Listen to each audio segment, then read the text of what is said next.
I want to talk to you about protein. So, this is a health talk. And first of all, I want to cover the topic of how much protein is enough. I've seen a lot of people saying, "Oh, we're not getting enough," and if you have plant-based protein, you're gonna have to eat a whole lot more than if you are getting your protein from animals, because it's harder to absorb and blah blah blah. And more is better, and so on and so forth. And so, first of all, when it comes to how much is enough, most people most people can meet their body's needs by getting zero point 0.8 grams per kilo of body weight. You do the math. I'm not going to do it for you. um, I'm like, I don't know,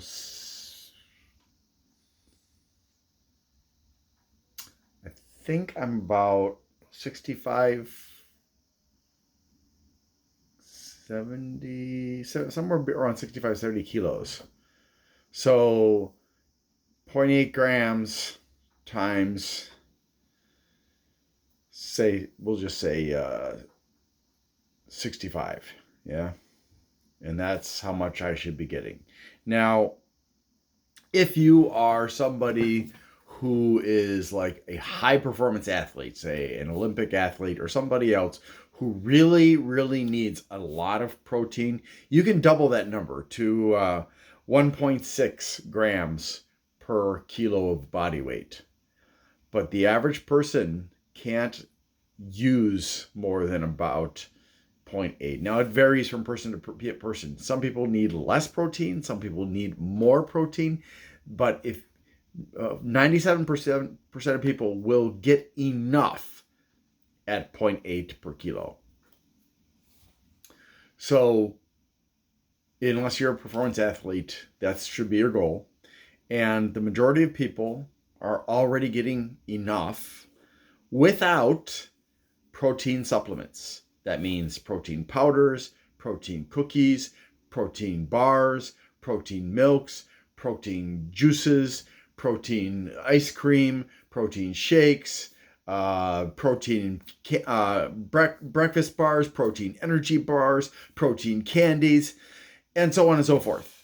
You're getting enough already, and there is evidence to suggest that these products that use protein isolates from animals and plants, it doesn't really matter, are not necessarily good for health. So really, I mean, unless you're like just eating crap all the time that doesn't contain any protein in it, you're getting enough. And protein comes from plants. Now, I was raised to believe, because of marketing, I think, that protein came from animals. Well, it does, because the plants that the animals eat contain the protein. And it bioaccumulates in the animals, in their muscles primarily. Um, and that's why you can get protein from animals, because there is protein in animals because of the plants that they eat, like grass.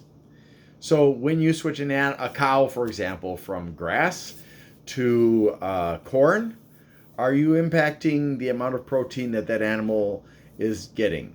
Yes, you're making it fatter because corn has a lot more sugar than grass, or in the form of starch. So you're going to have a huge amount of fat in the meat compared to a cow raised on grass and hay and straw.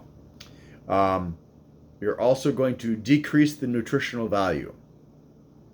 And in order to get the same amount of protein, you're going to have to eat more meat because of all the starch and fat that it results from that starch.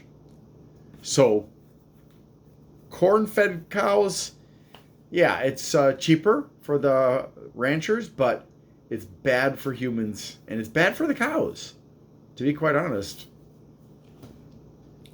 And it's bad for the planet. I mean, we eat way too many animals. We eat billions of animals a year. Well, not me. I mean, I only eat fish and occasionally maybe shrimp or something. But we are murdering huge numbers of animals. Some of which are very social animals. Some of which are fairly intelligent. And it's just, in terms of the psychological impact on some of those animals, it's huge. In terms of the social impact on some of those animals, like cows, and pigs, it's also huge.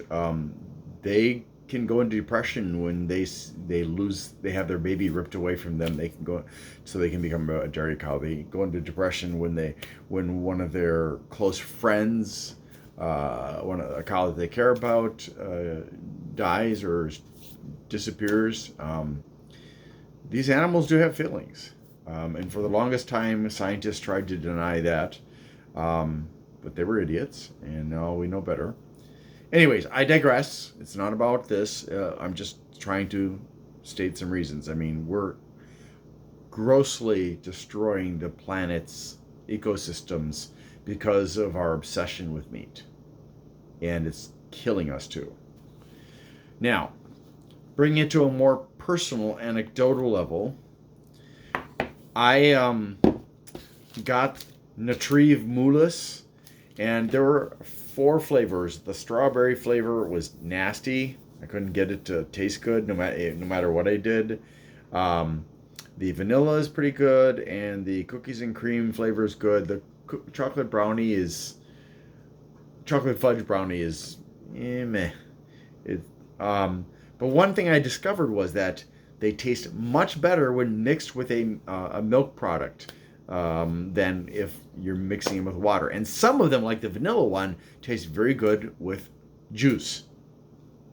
So I was drinking one of these, sometimes a double, in one day, every day, for a few weeks. And I started noticing something because I periodically go to this machine that checks my blood pressure. It's called a Higgy machine. Hey, Higgy guys. You never wrote back to me about what you want me to do for you. Anyways, and the Higgy machine, it checks my blood pressure, checks my weight, it calculates my body mass, and it also checks my fat. I hold on to these bars, which I assume are sending some kind of a minor current through my body. I don't feel anything other than that I'm holding on to metal bars. And it calculates some stuff that way.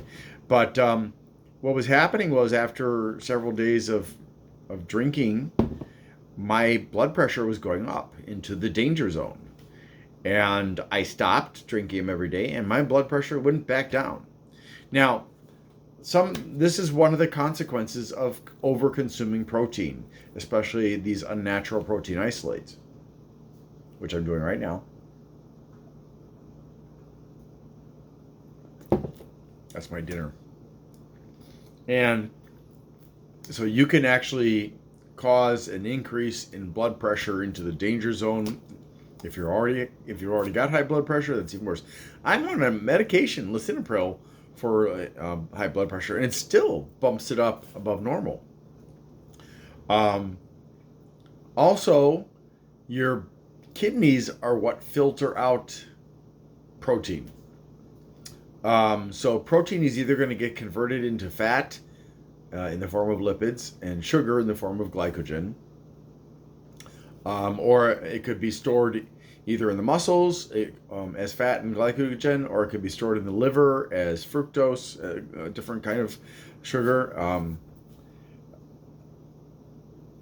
or the rest of it can be taken out of your body by the kidneys. That puts a lot of strain on the kidneys. So you can actually stress if you're like constantly eating a lot of certain things, including protein. Also, like if you consume a lot of beverages that have tannins in them, like cola and tea, for example. Those dark-colored beverages put a lot of pressure on your kidneys, and you can end up getting kidney stones. So, overconsumption, not recommended. Once in a while, fine, but Daily, don't. And is it true that in order to get enough protein from plants, you have to eat more? Well, yeah, because it's concentrated in the animal. It's not concentrated in the plant. So yes, you have to eat more. Does that mean you're going to have trouble getting enough? No, not really. There are plenty of plants that have a lot of protein in them. So you don't have to waste your money on all these protein supplements unless your doctor has prescribed that for you. Sorry, protein industry. Stop selling us stuff we don't actually need. Thank you. Thanks for watching this health talk, and I hope you have a great day.